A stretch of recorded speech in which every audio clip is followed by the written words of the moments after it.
Chicago Cubs News Today. Cade Horton just sent a message to the entire National League. Some updates have started to surface involving the roster. And man, this first week of Cubs baseball is already telling us a lot about what this team can do in 2026.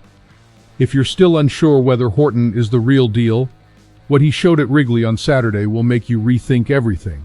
Stick around, because we're going to talk about the future of this rotation and why the Cubs may have found their anchor on the mound for many years to come. Look, I'm going to be straight with you. Wrigley Field has seen a lot of great things over the years, but what Cade Horton did on Saturday against the Nationals, that was different. He took the mound in the home opener with all that weight of expectation and simply dominated. 10-2, 6 1/3 innings, 75 pitches. Unreal efficiency. The Cubs are back, and Horton showed up letting everyone know he's here to stay. But here's the detail nobody can ignore. Horton set a new franchise record. 13 straight starts allowing no more than 2 runs. 13. The previous record belonged to Ed Reulbach, set back in 1909. Think about that. Over 100 years of Cubs baseball, and this 24-year-old just rewrote the franchise history right at the start of the season.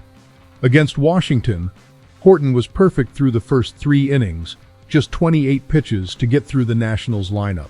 In the 4th inning, James Wood broke it up with a solo home run, but Horton didn't lose focus. He kept working quickly, pitching to contact instead of chasing strikeouts, getting 10 ground ball outs, including 2 double plays that shut down innings cleanly. Craig Counsell made it very clear afterward. The pitcher could have gone longer, but the staff chose not to push him in the first game. A conservative, smart approach. Exactly what you expect from a team thinking about October. And look at the context around all of this. This week was huge for the Cubs. Pete "Crow" Armstrong signed a 6-year extension. Nico Hoerner locked in his future with the club. You've got Bregman at third base, Dansby Swanson at short, Michael Busch at first. The infield is set, the roster is taking shape. And now you've got Cade Horton as the anchor of the rotation. The Cubs aren't just building to win now, they're building to win for a long time. And that changes everything when you evaluate this season. Remember last year?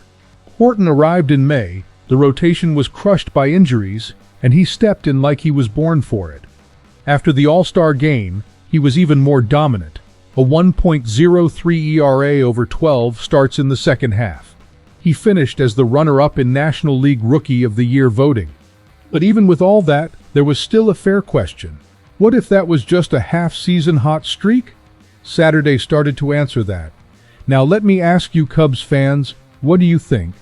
Are you confident in Horton as the number 1 in this rotation? Because I know some people still want to see more before locking that in. And that's fair, this is Cubs baseball, we've learned to be cautious. But if you had asked me before Saturday's game whether this guy could be the face of the pitching staff for the next few years, I already would have said yes. Now, that answer just got a whole lot easier. Counsell made the right call pulling Horton at 75 pitches. It's a long season, and you don't burn your best arm in the first weekend of April. The coaching philosophy is clear. Build Horton to last.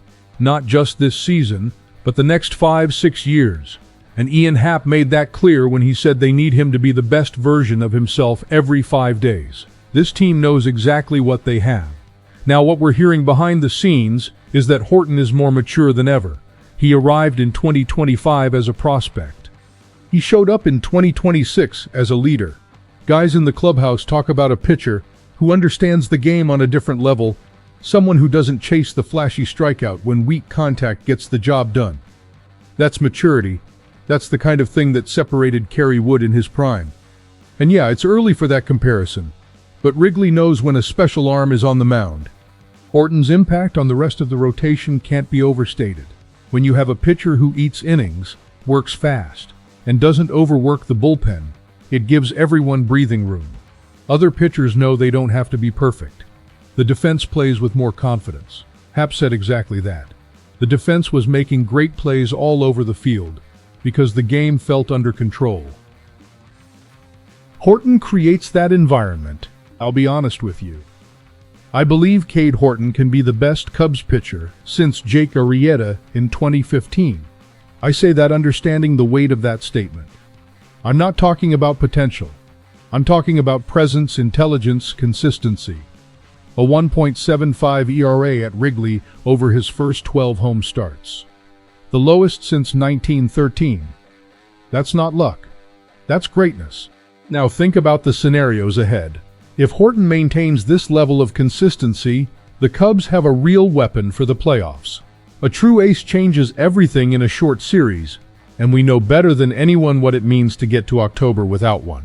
But if there's any drop-off, injury, fatigue, a rough stretch, that's when the rotation depth will be tested. The coaching staff is betting Horton can handle it. I am too. Look at where this team is right now. Crow Armstrong extended. Horner extended. Bregman added. The core is set. And Horton is the missing piece that gives this rotation its identity. The 2026 Cubs look like a serious team, not one hoping things go right, but one building something on purpose. The friendly confines are going to see a lot of great moments this season. I can feel it. That's it, guys. First week of the season, and the Cubs already sent a message. This team is here to compete. Horton led by example, the roster held it down, and Wrigley is alive again. Fly the W, the first of many to come. Now I want to hear from you. Do you think Cade Horton is the ace the Cubs needed to make a deep run in October? Drop it in the comments. The conversation starts here. Go Cubs, go!